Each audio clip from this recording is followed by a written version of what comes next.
What's going on, guys? Welcome to another episode of Dr. Cyber. For all my new subscribers, go ahead and hit that like button, hit that subscribe button. It really helps us out a lot. All right. And for the existing people that are actually here, a part of the community, welcome back. And for everybody here at Dr. Cyber, what we do is we help people transition into cybersecurity, leveraging their transferable skills. Nothing more, nothing less. So I appreciate you guys for being here. Welcome. I want you guys to stay. Feel at home. Feel at home while you're here. All right. So go ahead and smash that like button. Go ahead and smash that subscribe button and tap in. All right. But in today's video, what I want to talk about is a topic that is very, very prominent, a topic that is very, very popular amongst the cybersecurity industry and community. And that's why are entry level positions hard to land and come by? So many people have so many different experiences landing entry level positions. I've been in the industry for 15 years. I've seen it all. I've done it all. And I understand the frustration, right? But once I was able to recreate my strategy and approach, then I was able to land a position just like that. And this is for the people who are coming from college and getting out of college that just graduated. And this is also for the people who are actually in a different industry, right? If you reframe your brain, reframe your approach, I promise you, you will start to experience the success that we'll talk about today. But to get things kicked off, I really want to talk about, is the game rigged when it comes to it? I would be lying and if I said it wasn't.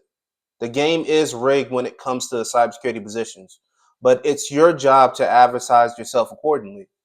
What do I mean by that? When I mean the game is rigged, I mean you'll see entry level positions on Career Builder, on Indeed, that says 3 to 5 years of experience. That doesn't make sense to me. It's never made sense to me. It never will make sense to me. But hold up, there's a catch right here. When they're talking about 3 to 5 years of experience, they're asking you to plug in that vacant area, right?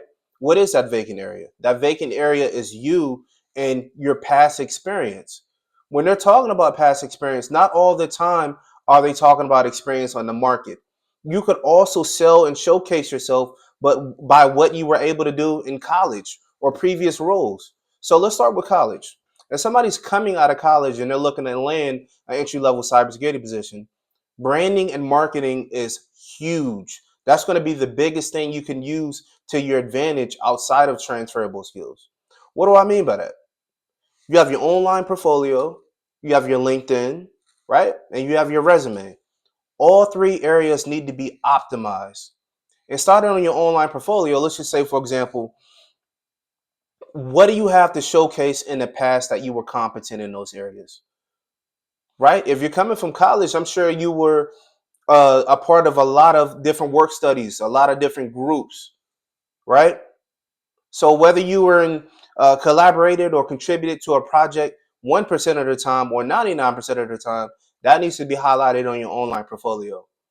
And your online portfolio, for the people who don't know, is an online biography in which you could pretty much just showcase your skill set. It's a portfolio of your projects. And when I mean projects, it doesn't have to be paid projects. It can be internships. It can be things that you've done. You feel great that you've accomplished, right? It can be home labs that you've done. This is a portfolio of you showing your competency on the market. So that's step number one. Step number two, I'm going to talk about your LinkedIn, optimizing your LinkedIn.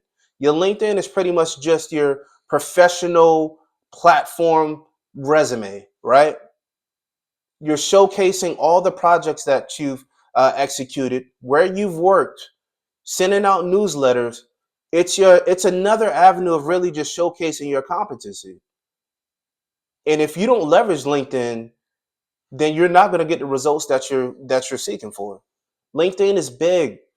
There's not a hiring manager or recruiter that is on the market that doesn't leverage LinkedIn. And often at times, I would say they would probably consider your LinkedIn to be the ground truth rather than your resume, right? You can add recommendations. You can add projects. You can, send out newsletters. You can repost certain blogs. It's your time to really showcase you're competent in those areas and that you have that knowledge and you have that brand awareness, right? And another one, the last one I want to talk about is resume writing. Showcase everything that you've done, whether big or small. Again, whether it's 1% of the time or whether it's 99% of the time. Hiring managers, they don't care whether you were really engaged in that project. They care whether you're able to convey and articulate that during the interview process, right?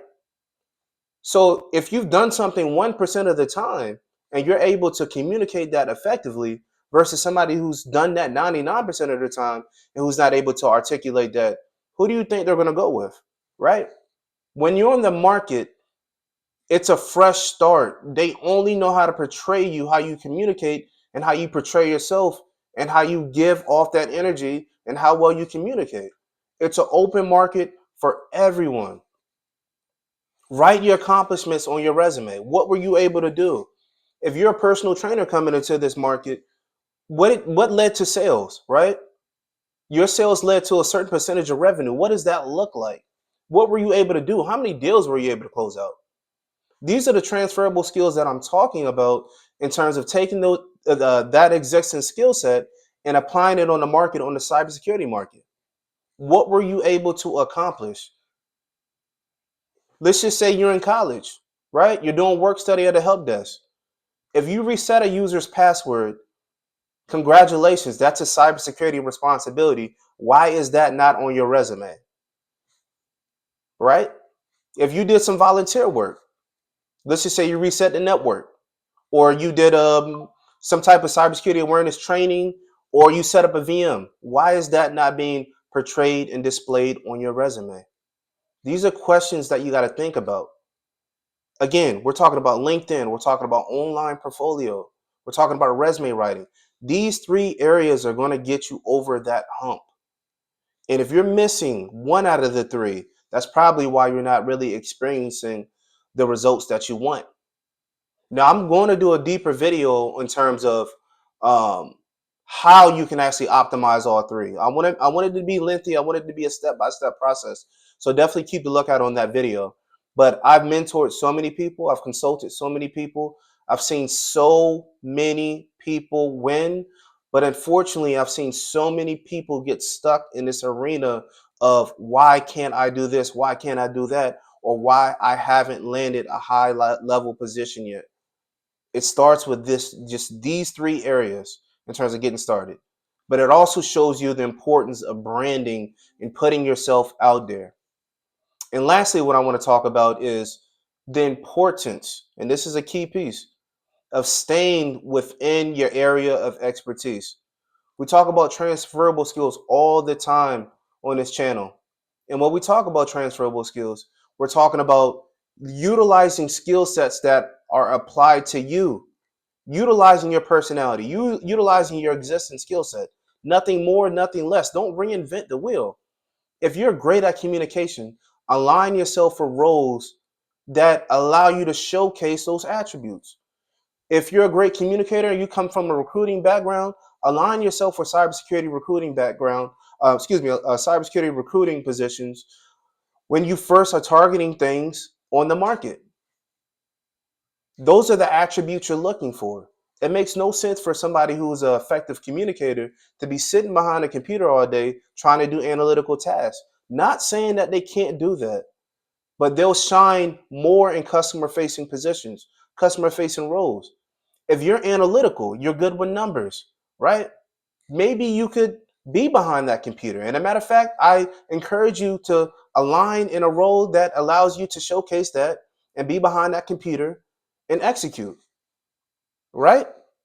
There are so many different roles. If you're organized, maybe you deserve to be, or look for project management opportunities. You deserve to be a project manager. You want to look at your transferable skills, those skills that are existing, those skills that play to who you are at the core, that you can actually transition into those roles.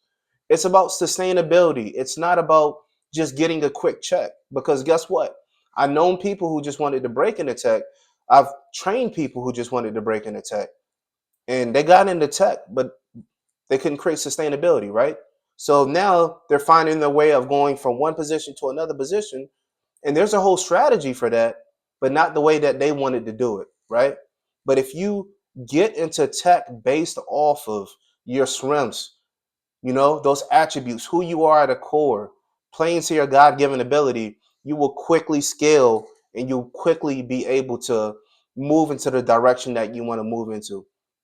So next time you look at these entry-level positions, think about what you can fill in.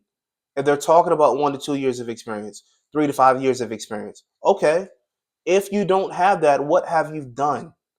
Everybody has done something in cybersecurity.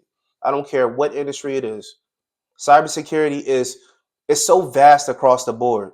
And even though you may think it might just be laid down for hackers or technical people, no. There's so many different facets in cybersecurity, just like branches off of a tree. You have cybersecurity recruiters, sales engineers, um, you have cybersecurity compliance, cybersecurity project managers, cybersecurity policy guys. There's so many different areas. There's so many different facets of cybersecurity that you can break into. It's not just that hacking stage. So consider this when looking for these positions and applying for these positions. Do something that aligns in your wheelhouse. The money's going to come. Don't worry about the money. Worry about taking the correct approach of actually breaking in and staying there. And this is the easiest way also to scale from position to position.